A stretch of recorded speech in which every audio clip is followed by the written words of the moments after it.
FutureLearn and Royal Holloway University presents Audio Description in Theatres. Hello, my name is Ros Chalmers. I'm an audio describer and an audio description trainer, and I've been in the field for about 20 years. I'm a white woman in my 60s with white curly hair and wearing pink glasses. At the moment, I've got on a dark green shirt and a green necklace with yellow flecks. The way audio description works in theatre is that there are three main components. There is an audio introduction, which people get before the show. There is a touch tour, which happens just prior to the show. And then there is the through description, the audio description that the audience will hear during the show. So the first thing in the audio introduction is we will give a description of the set, the characters, the costumes they're wearing, and the props perhaps that they're using.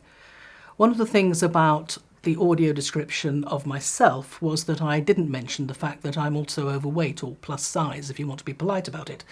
But it's something I'm happy to say about myself. It may not be something that I'd be happy for somebody else to say.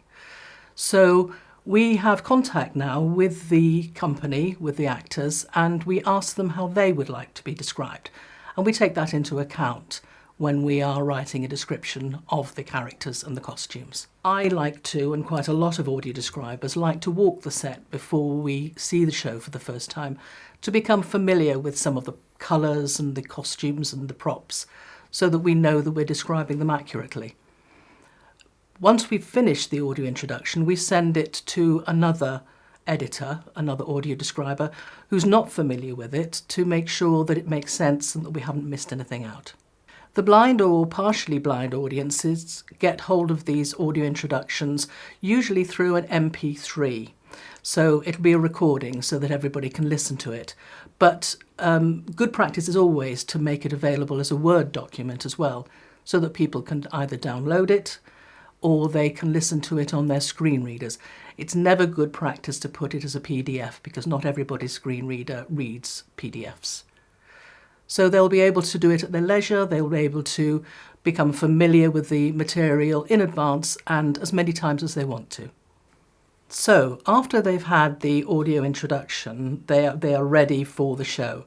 But there's another element of the show that they can attend if they want to. About an hour and a half, an hour before the show, there's a touch tour. And that means that the audience can get on stage, they can explore the space, they can handle the props, they can handle the costumes, they can often talk to the actors. We do ask for actors to come down as well, and they will speak to the actors, get used to their voices. Maybe the actor will talk in character so they can get used to an accent. And it's an opportunity for everything to kind of click into place. There may be some questions that they want answered after the audio introduction, and the touch tour can often be very helpful for that. Everybody comes down to the touch tour from the company. As well as the actors, we have other members of the production team. So we may have somebody from wardrobe who can talk about how they source the costumes. We may have somebody from wigs who can talk about that. We may have somebody from makeup. We had somebody when we did Frankenstein with Benedict Cumberbatch, we had somebody from the company who came down with scars for the creature, and people were able to handle the scars. They actually felt like pieces of bacon. But it was a good opportunity to become really familiar with the makeup. We might have somebody from sound coming down to talk about particular sounds that mean something very special.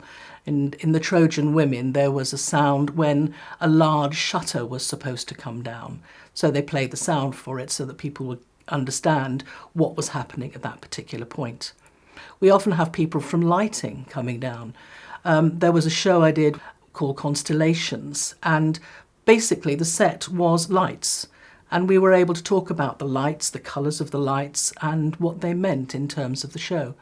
So it's an opportunity to really get to know the show inside out, and it's interactive. People can get to know how this works and know how the theatre works, know how that show has been produced, and it just makes a richer experience for everybody. Once they've finished with the touch tour, people can then go into their seats. They will listen to the audio introduction again.